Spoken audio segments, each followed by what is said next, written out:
Finally, liftoff for the travel industry. After months, years of disruption, one of the last remaining COVID restrictions in the US has been scrapped. Inbound passengers flying to the United States won't need to test negative for coronavirus prior to departure.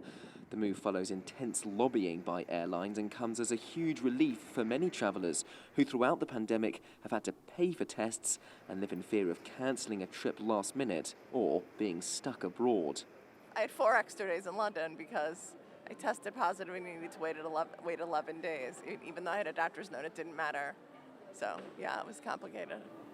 I'm a physician. I deal with COVID patients fairly regularly, and I think it's very reasonable. The new Omicron variant is reasonably infectious but fairly mild in its import to the individual, and it seems to be fairly well managed by the population, so I think it's gotten to the point of reasonable. Plus, I think once you let the genie out of the bag, it's out of the bag.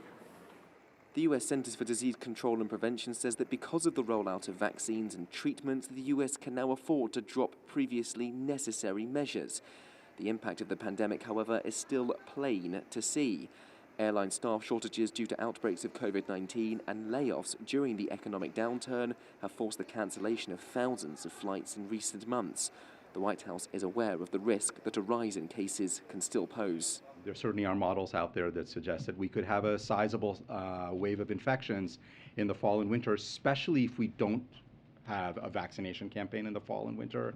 If we run out of treatments, if we don't have enough diagnostic tests, we could be looking at a more complicated situation.